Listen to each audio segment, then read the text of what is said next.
Доброе утро, дорогие друзья! Продолжается наш эфир, и в студии у нас сегодня гость. Это Тачиев Бадыр Бесланович, руководитель управления Федеральной антимонопольной службы по Республике Ингушетия. Доброе утро, Бадыр Бесланович. Вот и хотелось бы, чтобы вы нам рассказали вообще о своей работе. Чем вообще занимается антимонопольная служба?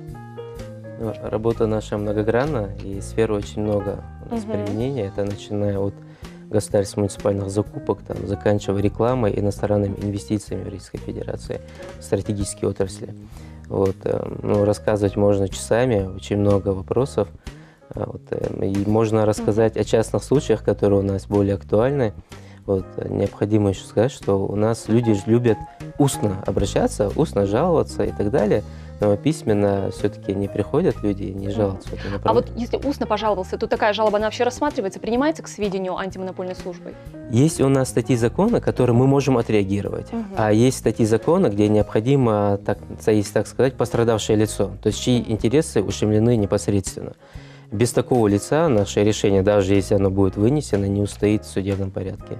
То есть поэтому обязательно письменное заявление? Письменные, да, нужны. В основном, у нас основная часть статьи такая, где письменное заявление, лицо, чьи интересы ущемлены, оно должно быть. Бадыр Бесланович, а вообще на что жалуются наши жители чаще всего? На услуги при газоснабжении, водоснабжении, электроснабжении.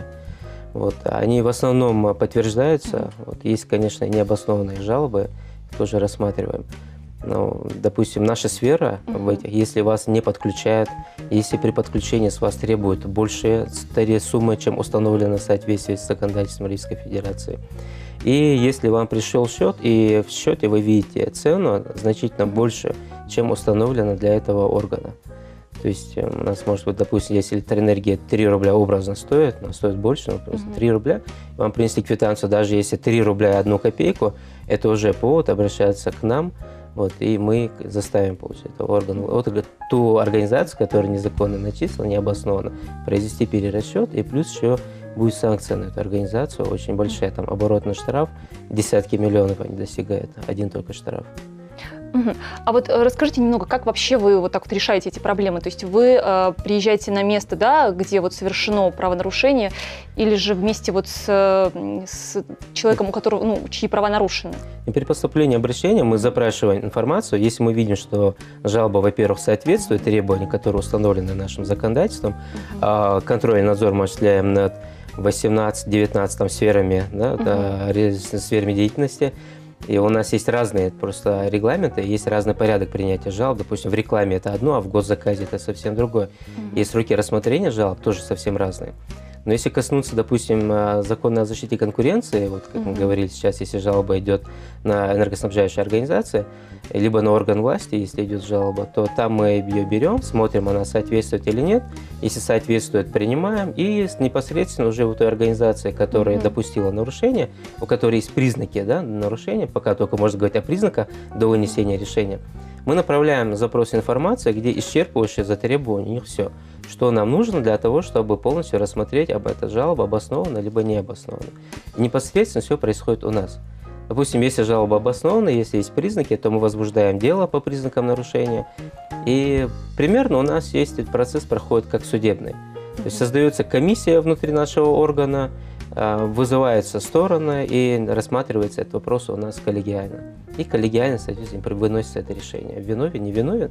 Если виновен, выдать предписание, административные санкции наложить. Если есть признаки уголовно наказуемого деяния, то мы передаем это в соответствующие правоохранительные органы, рассмотрев предварительно у себя в организации, что же все-таки нарушено. Бадыр Бесланович, бывают такие случаи, например, организация нарушила права гражданина, вы оштрафовали, то есть применили все необходимые санкции. В следующий раз, допустим, повторяется ли подобный случай, или же все для него это служит уроком и больше подобные случаи не повторяются? Или по-разному всегда бывает? Есть, конечно, когда жизнь не учат, такое тоже есть. Оно в основном повторяется только тогда, когда меняется руководство. Когда приходит новый руководитель, у него, опять же, у него свое мышление, он Ну да. особо, если не сталкивался в этой сфере, не был, и в этой должности не был соответствующей. Может, допустим, он был мэром в Магасе, потом стал мэром в Назране, либо в Малгобеке, ну и наоборот, там, министр там перешел. Вот если он перешел, если имел дело в этой сфере, то, соответственно, он, конечно, знает о недопустимости нарушения. А так, если при первом же, там, допустим, штрафы, которые мы в прошлом году накладывали, один только штраф составлял 30 миллионов. Ну, это А огромная нарушение, сумма. которое, да, он допустил где-то там на 33 700 рублей, самое маленькое нарушение, которое было, там серия была нарушений, вот за эту сумму на 30 миллионов, если оштрафовать, конечно, это отрезвляет, я думаю, и Ну больше организация, Как она бы, да, для нормального человека это будет служит допускать, уроком. безусловно. А даже если для нормального не служит, то есть вышестоящий орган для него, который выносит соответствующие кадровые решения.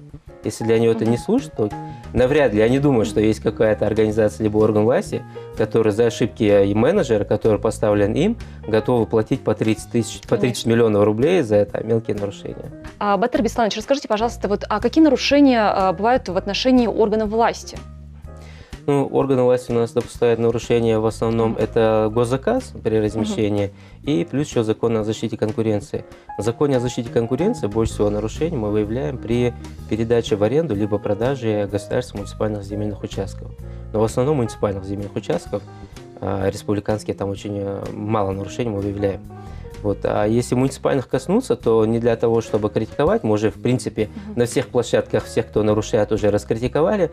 Поэтому, если вы позволите, я расскажу о причинах, да, и последствия, какие вообще бывают. Очень много земельных участков у нас, которые были неправильно проданы. Допустим, у нас земельный кодекс говорит, если формируется земельный участок для его продажи, то необходимо установить там тех условия к подключению к техническим сетям. И к сетям, естественно, монополии – это газ, свет, вода и так далее. Вот. При муниципальном образовании, когда продают земельные участки для индивидуального жилищного строительства, они зачастую забывают это сделать и продают их просто. После того, как покупатель его берет этот земельный участок, соответственно, он встает вопрос, он хочет там построиться. Он обращается в орган власти ему, по идее, должен отказать в строительстве, потому что там у него нет сетей жизнеобеспечения, то есть вот тех же там воды, газа и так далее. Вот. И у человека начинаются проблемы. У нас очень целые микрорайоны в республике построены, когда неправильно были переданы земельные участки вот, изначально физическим лицам, жителям нашей республики, и после этого эти жители начинают испытывать трудности с тем, чтобы заселиться в свой дом. Соответственно, и техприсоединение к газу, это бывает неправильно. Вот буквально мы сейчас рассматриваем дело, когда к газу подключились, то есть положили трубу неправильную, которая соответствует ГОСТу для прокачки газа, а простую полиэтиленовую трубу для воды. Проложили эту трубу и через этой трубе подключались, и через нее качали газ. То есть потребитель, там больше 20, по-моему, потребителей присоединились к этой трубе, а это совсем неправильно. И эти вещи сам «Газпром» он не позволяет. Соответственно, когда «Газпром», при обращении в «Газпром» о подключении газоснабжения, проведении газоснабжения в дом, человек там запрашивает информацию, сколько это будет стоить. «Газпром», соответственно, рассчитав всю экономическую там составляющую и с учетом тех цен, которые для него устанавливает ФАС России, либо регионально регулирующий орган, выставляет довольно-таки существенную сумму. Она, в принципе, так и уходит с учетом безопасности и с учетом работы и материалов. Но тут сам житель хочет удешевить для себя эту работу и начинает сам прокладывать эти трубы. И незаконную врезку осуществляет. И при этом вот, есть у нас очень много, достаточно много, к сожалению, случаев, когда утечка газа в доме происходила. И есть отрицательные, да, последствия при этом, есть, когда дома горели, да, это все неправильно, это все не должно быть изначально. То есть нарушение всех норм, когда мы делаем, и когда потом тот же «Газпром» приходит к нам, нас отключает, либо МРСК приходит, отключает, мы возмущаемся, почему нас незаконно отключили. Ну, правильно тебя отключили, потому что ты создал угрозу безопасности для других граждан, кроме себя и своей семьи. Я сейчас, конечно, не говорю о тех случаях, когда незаконно отключают. Если у вас закон о подключении, да, тогда это уже, конечно, повод для того, чтобы обратиться к нам, либо в жилинспекцию, либо в Роспотребнадзор соответствующий, в чем ведении находится этот вопрос. Вот, и у нас создаются огромные, получается, микрорайоны, которые неправильно изначально подключены. Это вообще неправильно. Потом уже у людей начинается агрессия. Вот эти люди достаточно много к нам обращаются, и как по знакомству, и одноклассники бывают, и просто так приходят излить душу. Вот, когда они говорят, что нас не присоединяют, соответственно, конечно, они правы, что их не присоединяют. Но изначально все было неправильно сделано. У нас получается, как в соответствии с земельными и градостроительными кодексами, до того, как продать земельный участок, орган власти обязан рассчитать цену коммуникации, которые туда должны идти, и, соответственно, заложить это все в бюджет. Только после этого начинается продажа земельных участков. В том числе, может быть, эта цена может быть установлена с учетом всех этих расходов. А когда мы продали, все это не рассчитали, и потом уже при обращении граждан у нас в бюджете, естественно, не оказывается ни одной копейки, которая могла бы туда пойти, здесь и начинаются вот конфликты. Батыр Бесланович, вот расскажите нам еще раз вот подробнее, что вообще входит в полномочия Федеральной антимонопольной службы, вот управления нашего? Вот когда нужно обращаться к вам, а когда вот в Роспотребнадзор? Ну, Федеральная антимонопольная служба является органом государственной власти, который защищает конкуренцию. Соответственно, конкуренция там, где есть хозсубъекты и бизнес, добросовестный бизнес, да, вот его мы и защищаем. И у нас, в принципе, и миссия такая: свобода конкуренции во имя будущего страны. Вот, и в этом плане мы только хозсубъекты защищаем. А если это обращение физлиц, их интересы страдают, то это непосредственно уже другие органы власти. Да. А к нам физлицы тоже могут обращаться. Допустим, если тоже орган власти допускает нарушения, которые указаны в антимонопольном законодательстве.